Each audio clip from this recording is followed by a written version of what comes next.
Hello, I can hear you now. Okay.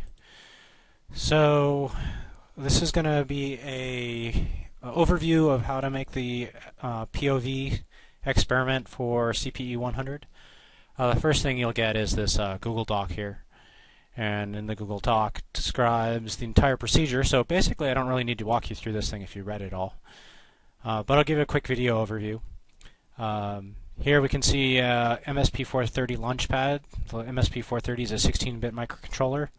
We're going to program it in C.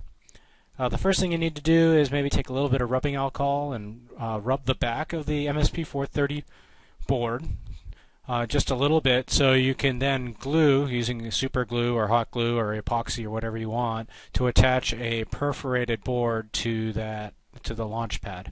Both of those will be provided. Once you do that, you're going to drop 7 LEDs through the perf board. So the leads on the LED are going pointing downwards. You kind of want to put the cathode, aka the short lead of the LED, closer to where the power. You'll see a little 3-pin power header on the board here. You want to have the cathodes over on that side. After that, you're going to bend up the leads of the LEDs, and then you're going to want to make at least, I recommend, 3 ground connections from the ground pin of the MSP430 over to the LEDs themselves. So 1, 2, 3.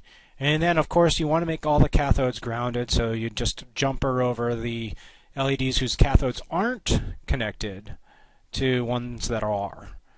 The reason for the 3 is that just to produce a nice solid ground. And then on the other side, on the anodes, you're going to connect them from 1.1, port 1.1 to 1.2, 1.3, 1.4, 1.5, and 1.6 to one each. Each one's going to go to one of the anodes on the LEDs, and obviously go in order. Note that P1.6 is actually on the other side of the board, so 1.1 through 1.5 are over here, 1.6 is over here. Okay, so once you have that all wired up, you're going to need to start Code Composer Studio. So I'm going to just go ahead and do that.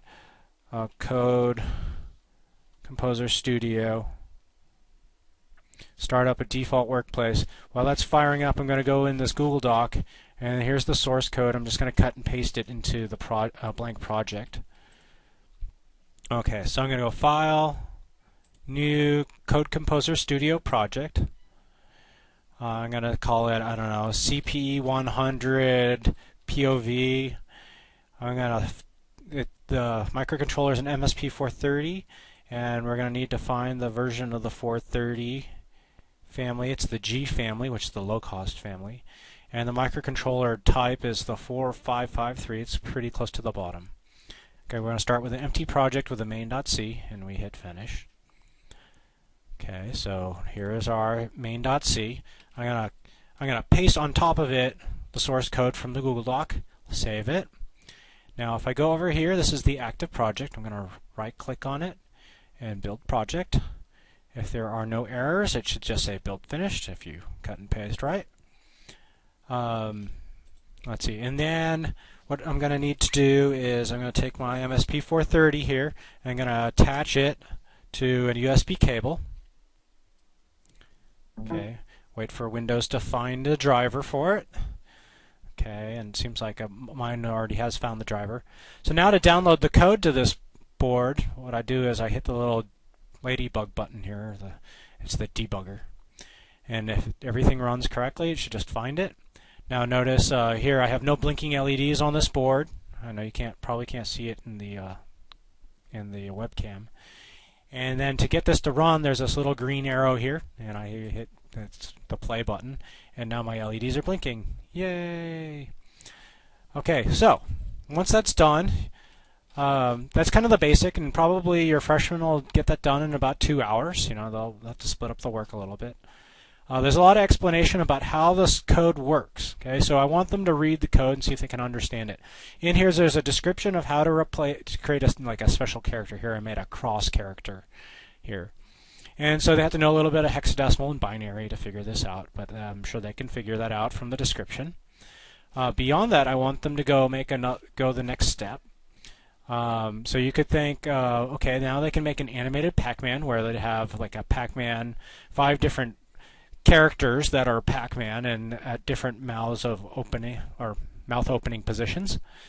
Or they could do something like redo the POV system so it'd be larger characters. So right now the default is 5 LEDs tall and 5 LED blinks wide, and you can go as high as maybe 14 high, and then I don't know how many wide. It's all up to them to play around with this code. A more advanced project could be to use a Hall effect sensor, which reads magnetic fields, so that the POV array knows where it is in regards to a magnet, which would be placed on the fork of a bike, for instance. And that way, if using the analog to digital converter, maybe they can read the Hall effect sensor, wait a specific amount of time, and then display the message, right? And so that what that would do is that they would allow them to keep the message at a stationary location on their bike wheel when it's spinning around. And that'd be pretty cool. Finally, there's another project here from a former student, Bob Summers, who basically has got the MSP430 Launchpad to play the theme to Mario. There's a few changes you'll need to make if you're going to play it in Windows or develop in Windows. You need to use the Code Composer Studios thing, like pragmas instead of the attributes for a Linux. What is it? The IA compiler. Things like that. Should be pretty straightforward. I know there'll probably be questions. Don't hesitate to hit me up. See you later.